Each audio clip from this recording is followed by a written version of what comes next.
데살로니가전서 4장 16절부터 17절 말씀.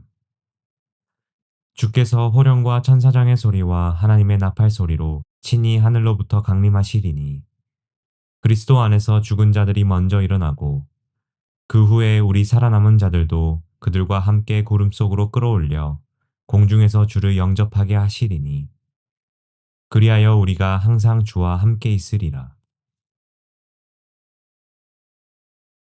좋은 날입니다. 성령님께서 오늘도 여러분들의 심령 가운데 큰 은혜와 평강으로 함께하여 주시기를 주님의 이름으로 축복합니다. 우리는 지금 다시 복음으로 라고 하는 주제를 가지고 복음에 대해서 단계별로 공부하고 있습니다. 여러분, 우리가 이 복음 시리즈를 시작하면서 복음이란 무엇인가에 대해서 함께 정의하였던 것을 기억하십니까? 복음은 무엇입니까? 복음은 바로 하나님께서 우리를 위하여 그리스도 안에서 행하신 일, 그 일에 대한 복된 소식, 그것이 바로 복음이다라고 정의하였습니다. 그래서 우리는 굉장히 길게 그리스도께서 어떤 일을 행하셨는지에 대한 부분들을 우리는 함께 살펴보았습니다. 자, 그 모든 일들이 바로 저와 여러분들을 구원하기 위해서 하나님께서 그리스도 안에서 행하신 일이죠. 자, 그런데요, 예수님께서 이 땅 가운데 오셔서 또 우리를 위해서 고난을 당하시고 십자가에서 죽으시고 부활하시고 또 승천하시고 심지어는 하늘 보좌 위에 하나님의 보좌 우편에 앉아 계시지만 만약 거기서 끝난다면, 거기서 멈춰버린다면 저와 여러분들을 위한 이 대구속의 사역은 완성된 것이 아닙니다. 만약 예수님께서 마지막 그 한 단계, 바로 오늘 여러분들과 나누게 될 이 재림이라고 하는 것을 하시지 않는다면, 즉 예수님께서 다시 오시지 않는다면 저와 여러분들을 위한 구속은 완성되어지지 않습니다. 그것을 오늘 저 여러분들께서 여러분들과 함께 나눠보기를 원하는 부분들입니다. 성경은요, 이 재림이라고 하는 부분들에 대해서 굉장히 자주 언급을 하고 있다는 것을 우리는 먼저 기억해야 할 필요가 있습니다. 신약 성경에만 보아도요, 무려 한 300여 군데에서 이 재림에 대해서 이야기하고 있다는 것을 우리가 알 수 있고요. 또 신약에 나오는 예언들 가운데에서 무려 3분의 1 이상이 바로 예수님의 재림에 대한 부분들을 다루고 있다라고 이야기할 수 있습니다. 그만큼 이 그리스도의 재림, 재림하실 그리스도에 대한 부분들을 알고 이해하는 것이 굉장히 중요하다는 것이죠. 또 그것을 우리가 연구하고 또 공부하고 하는 것이 굉장히 중요하기 때문에 이렇게 주님께서는 우리에게 이 재림에 대한 교훈들을 많이 남겨주셨다라고 저는 생각합니다. 자, 그러면 오늘 한번 여러분들과 함께 그리스도의 재림이 무엇인지 한번 살펴보기를 원합니다. 먼저 우리가 그리스도의 재림의 성격에 대한 부분들을 함께 이해하기 위해서 몇 가지 알아가야 될 부분들이 있습니다. 그것은 무엇이냐면 바로 그리스도의 재림은 육체적인 재림이고 또한 인격적인 재림이며 또한 가시적인 재림이다라는 것을 우리는 먼저 이해해야 할 것입니다. 자, 오늘 여러분들과 함께 성경 본문들을 몇 군데 좀 많이 오늘 한번 살펴볼 것인데요. 구체적으로 본문 자체가 이야기하고 있는 부분들을 통해서 여러분들이 재림에 대한 이해를 더 뚜렷하게 할 수 있기 때문에 본문들을 한번 찾아보겠습니다. 자, 오늘 사도행전 1장 9절부터 11절 말씀에는 이렇게 기록을 하고 있습니다. 이 말씀을 마치시고 그들이 보는데 올려져 가시니 구름이 그를 가려 보이지 않게 하더라. 이게 무엇이죠? 근데 예수님이 승천에 대한 부분들입니다. 계속해서 올라가실 때 제자들이 자세히 하늘을 쳐다보고 있는데 흰옷 입은 두 사람이 그들 곁에 서서 이르되 갈릴리 사람들아 어찌하여 서서 하늘을 쳐다보느냐 너희 가운데에서 하늘로 올려지신 예수는 하늘로 가심을 본 그대로 오시리라 하였느니라. 뭐라고요? 예수님께서는 승천하신 그 모습 그대로 다시 오실 것이다 라고 성경은 우리 가운데 가르쳐주고 있다라는 것입니다. 자, 재림하실 그리스도에 대해서 우리가 가지고 있어야 되는 중요한 그런 개념이 있습니다. 그것은 무엇이냐면 천사들을 대동하고 올라가신 예수님께서는 다시 그 모습 그대로 우리에게로 오실 것이다 라고 성경은 분명히 우리 가운데 교훈하고 있다는 것입니다. 단지 차이점은 올라가실 때에는 2명의 천사들만 예수님께서 올라가신 것을 예수님을 모셨지만, 그러나 예수님께서 다시 오실 때에는 셀 수 없이 많은 천사들과 함께 올 것이다 라는 것이 차이입니다. 그러나 분명히 주님께서 가신 모습 그대로 오실 것이다 라고 성경은 우리 가운데 우리에게 증언해주고 있습니다. 자, 그러면서 우리가 오늘 본격적으로 재림에 대해서 이해하기 위해서 공부해 나갈 때 먼저 재림에 대한 바른 개념을 몇 가지 이해하고 있는 것을 붙잡는 것이 굉장히 중요합니다. 자, 재림에 대해서 좀 잘못된 그런 개념들을 가지고 있는 사람들이 있습니다. 자, 어떻게 이해하고 있냐면 이런 이해들을 하고 있습니다. 오순절에 성령님께서 우리 가운데 강림하신 것, 그게 바로 그리스도의 재림이다라고 이해하는 사람들이 있다는 것입니다. 그러나 오순절 성령 강림은 그리스도의 재림이 아닙니다. 오순절 성령 강림은 영적인 것이고 무형적인 그런 강림이지만, 예수님의 영이라고도 이야기할 수 있지만, 그러나 그것은 영적이고 무형적인 것이었습니다. 심지어 뿐만 아니라 이 오순절 이후에도 성경은 계속해서 그리스도의 강림에 대한 부분들, 재림에 대한 부분들을 반복해서 교훈하고 있다라는 면에서 봤을 때 오순절 성령 강림은 그것은 그리스도의 재림이 아닙니다.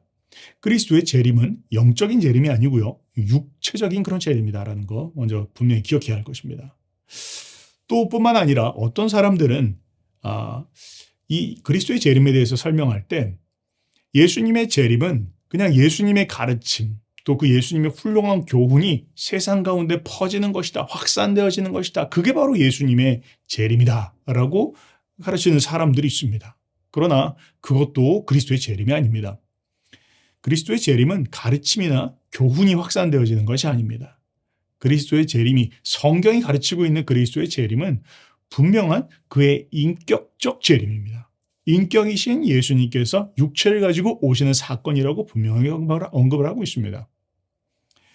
자, 또 뿐만 아니라 어떤 사람들은 이렇게 설명을 합니다. 그리스도의 재림은 성도들이 죽고 난 이후에 그 성도가 주님 앞에 나가는 것, 그것을 또한 그리스도의 재림이다라고 이해하는 사람들이 있습니다. 그러나 그것도 그리스도의 재림이 아닙니다. 그리스도의 재림은 이렇게 볼 수 없는 사건이 아니라 모든 사람들이 볼 수 있는 이 가시적인 모습으로 온다라고 분명하게 이야기하고 있기 때문입니다. 우리가 가는 사건이 아니고 또한 그가 오는 사건입니다. 또한 그가 올 때 육체를 가지고 인격이신 예수님께서 가시적으로 모든 사람 앞에 드러나게 되는 것, 나타나게 되시는 것, 그것이 바로 성경이 분명하게 증언하는 그리스도의 재림이다라는 거 우리가 머릿속에 기억을 해야 할 것입니다.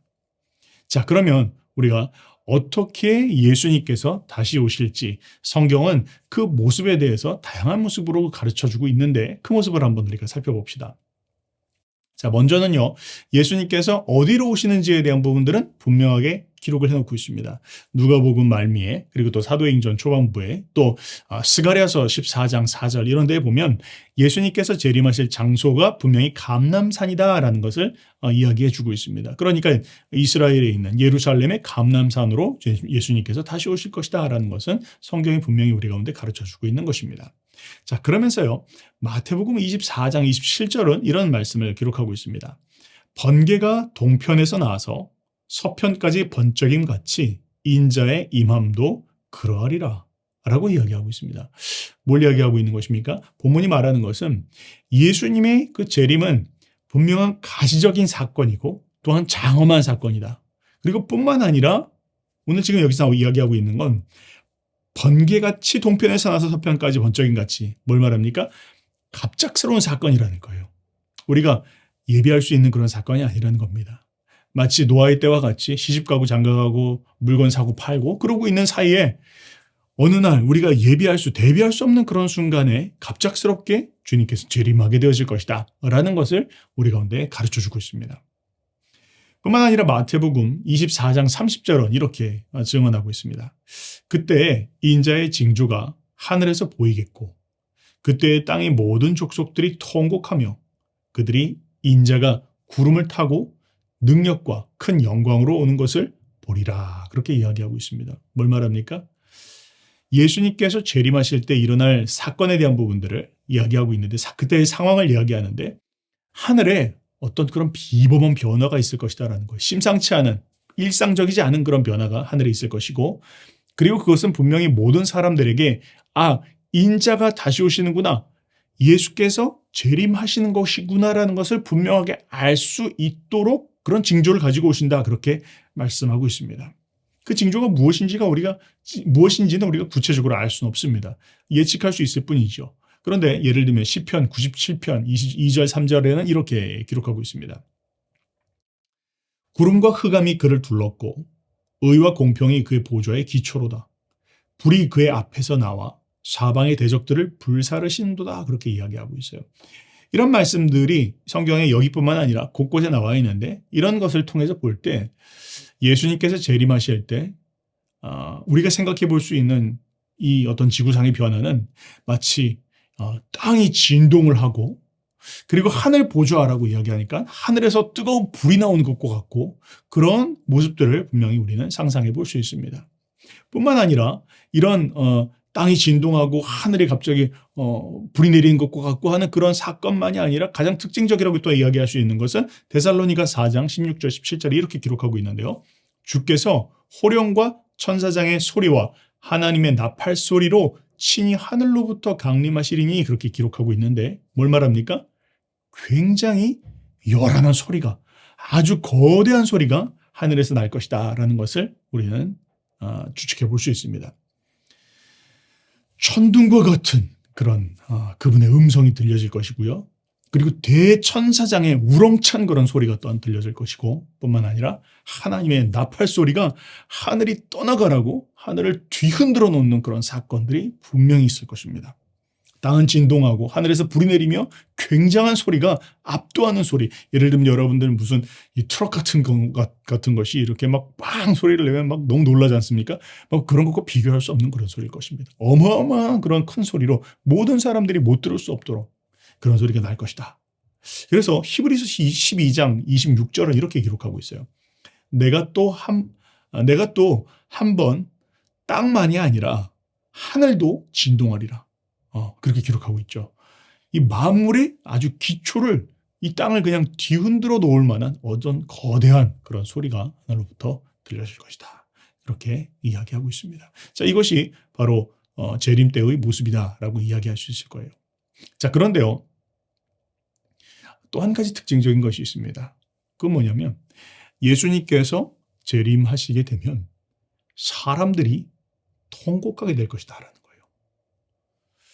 자, 계시록 1장 7절은 이렇게 기록하고 있습니다. 볼지어다 구름을 타고 오시리라. 각인의 눈이 그를 보겠고 그를 찌른 자들도 볼 터이요. 땅에 있는 모든 족속이 그를 인하여 애곡하리니 그러하리라. 아멘. 그렇게 이야기하고 있습니다. 인자의 재림, 그리스도의 재림 때가 되면 그 재림의 징조를 사람들이 보았을 때 하늘에서 그 큰 소리가 나고 이제 그리스도께서 재림하신다라는 것을 사람들이 보는 순간 사람들의 반응이 굉장히 놀랍습니다. 어떻다고요? 사람들이 통곡할 거라는 거예요. 애곡하게 될 것이다라는 것이죠. 무엇을 말하는 거죠? 사람들의 심령 가운데 지금 오시는 저분이 바로 그리스도라는 것을 사람들은 직감적으로 알 것이다라는 거예요. 그리고 이제까지 그리스도를 부인하고 살았던 삶에 대해서 그리스도의 말씀을 따라 살지 않았던 삶에 대해서 수많은 그런 복음의 기회가 찾아왔음에도 불구하고 그것을 듣지 않았던 것에 대해서 그 심한 양심의 찔림으로 인하여 그들은 더 이상 이제 구원의 기회가 없다라는 것을 본능적으로 직감하게 되어질 것이다라는 거죠. 그리고 눈물을 흘린다라고 성경은 증언하고 있습니다.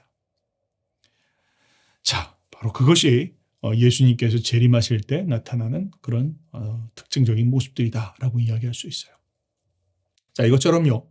예수님께서 재림하실 때 이 재림하실 예수는 초림하실 예수님의 모습과는 완전히 다른 그런 모습입니다.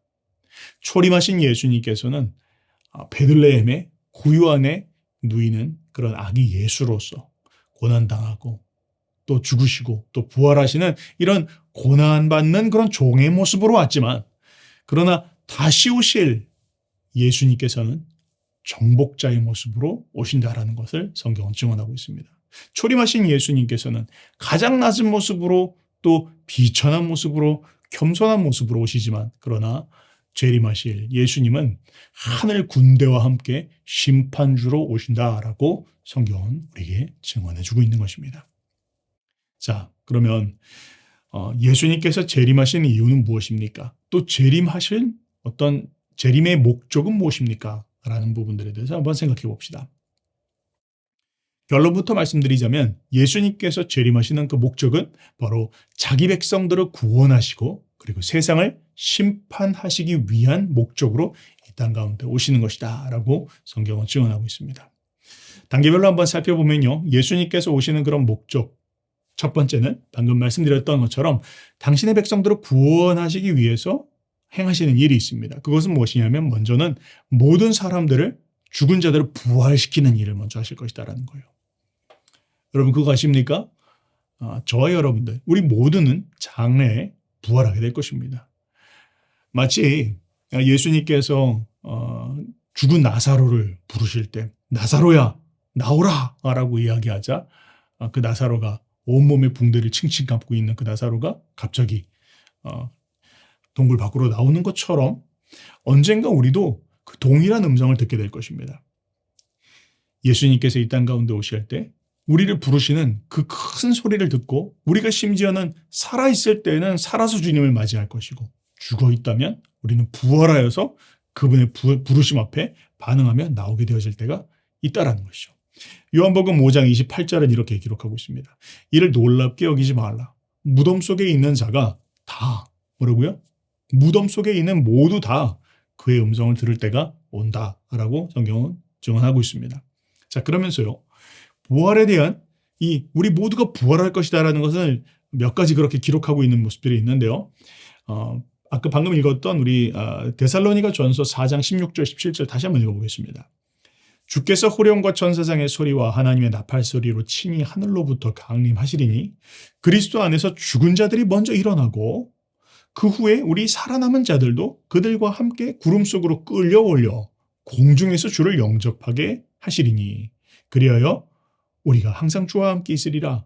이렇게 기록하고 있고요. 또 고린도전서 15장 52절은 이렇게 기록하고 있습니다. 나팔 소리가 나매 죽은 자들이 썩지 아니할 것으로 다시 살아나고 우리도 변화되리라. 그렇게 기록하고 있습니다. 그리고 또한 요한계시록 20장 13절은 이렇게 기록하고 있어요. 바다가 그 가운데에서 죽은 자들을 내주고 또 사망과 음부도 그 가운데에서 죽은 자들을 내주매, 이렇게 기록하고 있습니다. 자, 이런 몇 가지 구절들을 살펴볼 때 예수님께서 재림하시고 그리고 그 재림하시자마자 일어나게 될 사건으로 가장 먼저 일어날 것이 바로 이 죽은 자들의 부활이라는 사건이 일어날 것이다 라는 것을 성경은 우리 가운데 가르쳐주고 있다는 것이죠. 근데 그때 어떤 일이 벌어지냐면 먼저 죽은 사람들이 먼저 살아날 것입니다.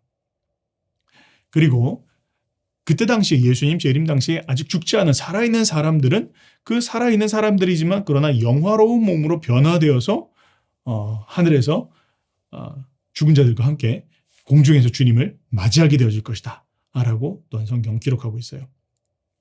자, 그러면서도 너무 신기한 건요, 이제까지 살았던 모든 사람들이 부활하게 될 것이다 라는 거예요.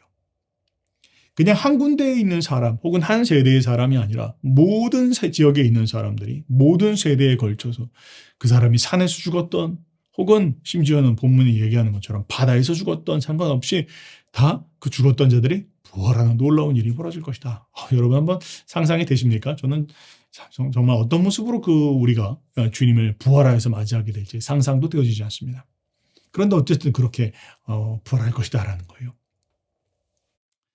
여러분, 우리가 참 예수님의 부활에 대해 예수님께서 우리를 부활케 하시는 이 사건들을 생각해 볼 때 참 여러 가지 우리의 삶에 소망을 주는 그런 말씀이 아닐까라는 것을 저는 한번 생각해 봅니다.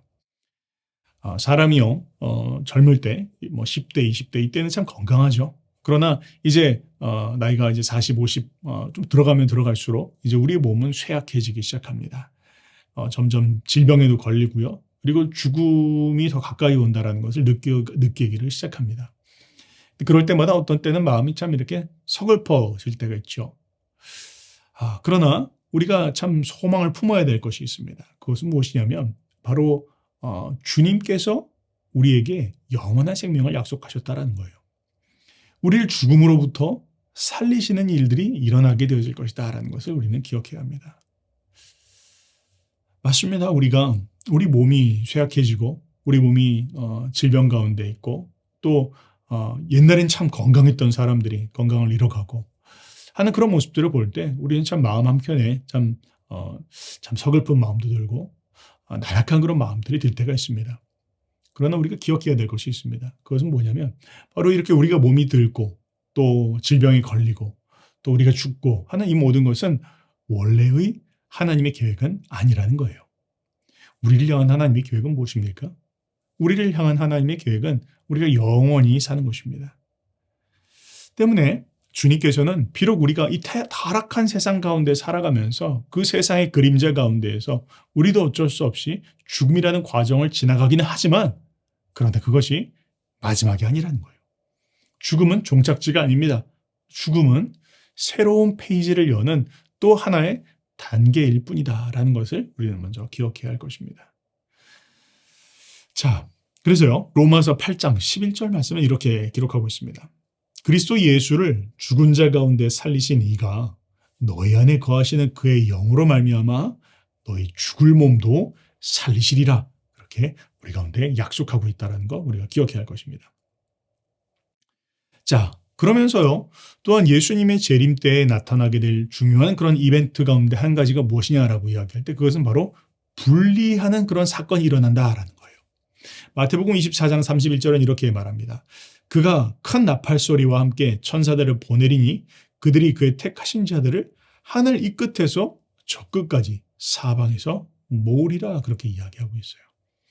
자, 주님께서 재림하신 목적이 무엇이라고요? 재림의 목적은 자기 백성들을 구원하시고 세상을 심판하시기 위함입니다. 자, 그런데요. 세상을 심판하시기 전에 먼저 하나님께서 행하시는 일이 있는데 그건 뭐냐면 하나님의 백성과 그 아닌 자들을 구별하시는 일을 하신다는 겁니다. 성경에 곳곳에 나오죠. 알곡과 쭉정이에 대한 비유가 있고 또한 좋은 물고기와 나쁜 물고기에 대한 비유 또 예를 들면 양과 염소의 비유 이 모든 비유들이 우리 가운데 이야기하는 것은 마지막 때에 하나님께서 분리하실 것이다 라는 거예요. 하나님의 백성과 하나님의 백성이 아닌 자들을 구별하시고 분리하시는 일이 일어날 것이다 라는 것을 분명히 이야기하고 있습니다. 자, 그리고 나서 이제 하나님께서 당신의 백성들을 구별해내신 후에 이제 세상을 심판하시는 사건들이 벌어집니다. 자, 히브리서 9장 27절에 이렇게 말합니다. 한 번 죽는 것은 사람에게 정해진 것이요. 그 후에는 심판이 있으리니 그렇게 이야기하고 있죠. 자, 우리 모두가 다 하나님의 심판대 앞에 설 것입니다. 믿는 자든 믿지 않는 자든 상관없이 모두는 다 하나님의 심판대 앞에 설 것입니다. 우리 개인도 그렇고요. 이 세상도 그렇고 뿐만 아니라 악한 영, 천사들 가운데 타락한 천사들도 바로 하나님의 심판대 앞에 서게 되어질 것입니다. 자, 그러면서요. 성경은 그 심판의 기준에 대한 부분들을 우리 가운데 이야기하고 있는데 요한계시록 20장 12절부터 13절은 이렇게 이야기하고 있습니다. 또 내가 보니 죽은 자들이 큰 자나 작은 자나 그 보좌 앞에 서 있는데 책들이 펴 있고 또 다른 책이 펴졌으니 곧 생명책이라. 죽은 자들이 자기의 행위를 따라 책들에 기록된 대로 심판을 받으리니 바다가 그 가운데서 죽은 자들을 내주고 또 사망과 음부도 그 가운데 죽은 자들을 내주매 각 사람이 자기의 행위대로 심판을 받고 그렇게 이야기하고 있습니다. 뭐라고요? 기준이 무엇입니까? 이 땅을 살아가면서 살았던 그들의 삶을 기준으로 하여서 하나님께서 심판하실 것이다 라고 그렇게 이야기하고 있습니다. 이런 말씀을 들을 때 우리가 우리의 삶을 정말로 다시 한번 정돈해 봐야 되겠죠. 우리가 하나님 앞에 서게 됐을 때 이 땅을 살아가는 모든 삶의 순간과 우리의 선택들은 결국 하나님 앞에 심판받게 되어질 것이다라는 것을 우리는 명심해야 합니다.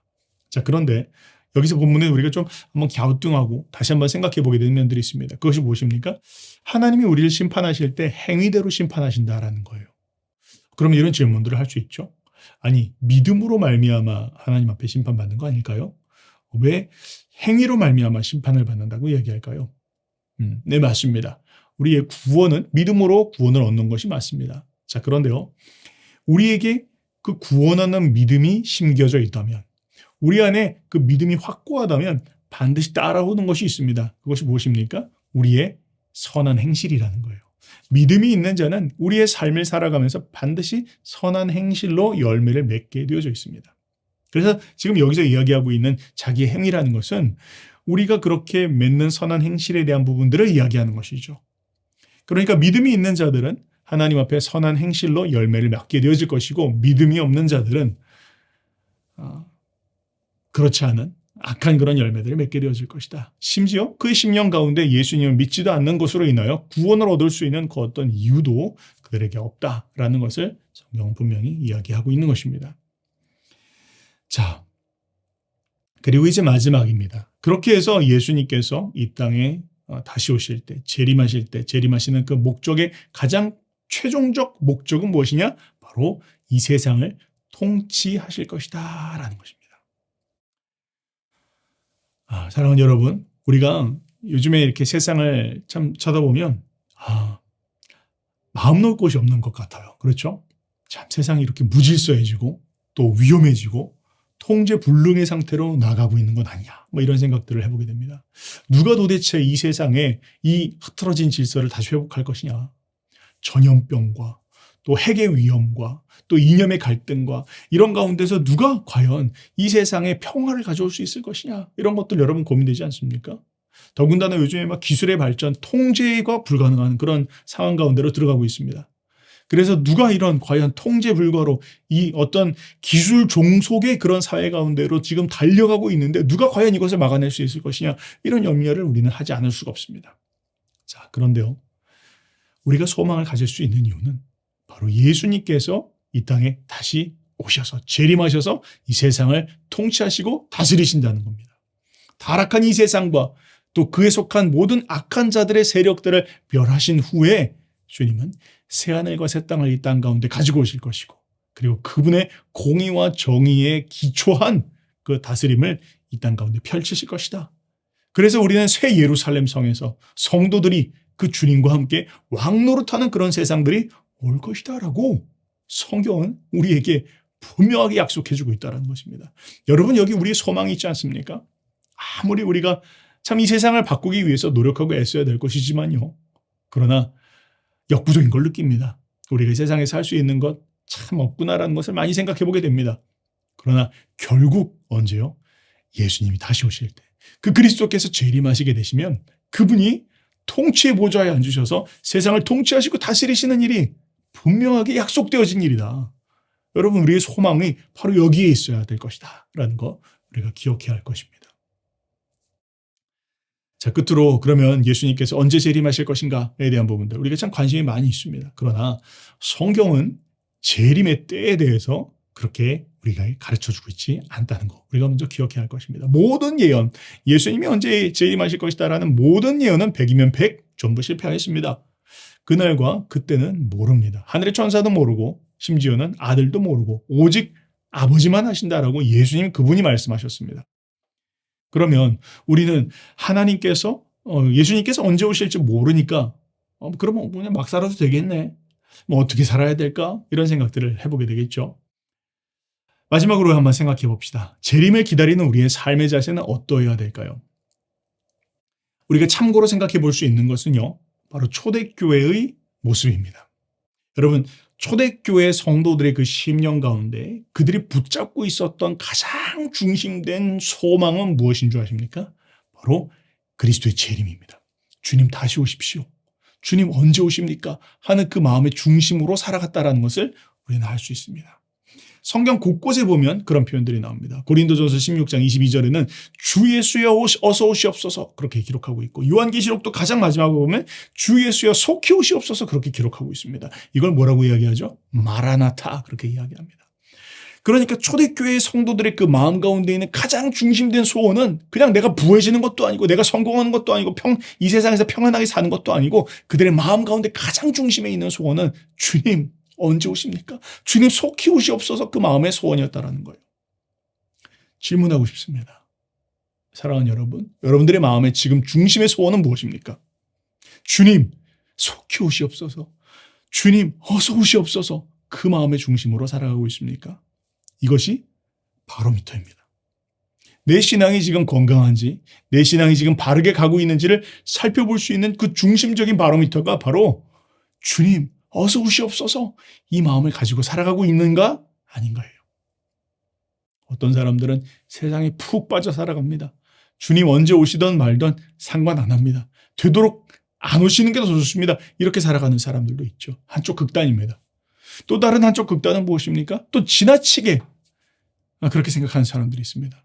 그냥 당장 임박한 것처럼 생각하고 모든 재산 다 팔고 오직 그냥 하늘만 바라보면서 살아가는 모습들. 이것도 한쪽 극단입니다. 그럼 우리가 어떻게 살아가야 될까요? 주님은 우리가 각자가 부르신 자리에서 이 마음을 가지고 살아가기를 원하십니다. 주님 속히 오시옵소서, 주님 어서 오시옵소서, 이 마음의 중심을 가지고 살아가는 것이에요. 어디에서요? 각자가 부르신 자리에서입니다. 학생입니까? 그러면 공부를 열심히 해야 되겠죠. 뿐만 아니라 미래를 계획해야 됩니다. 미래 계획할 필요 없어. 주님 이제 곧 오실 텐데. 아닙니다. 미래를 계획해야 됩니다. 앞으로 주님이 언제 오실지 모르지만 그러나 내가 내 삶 가운데서 주님을 바르게 증거할 수 있도록 하기 위해서 스스로를 준비하는 일, 바른 일입니다. 옳은 일입니다. 직장인입니까? 그러면 열심히 일해야 됩니다. 열심히 일하면서 미래를 계획해야 됩니다.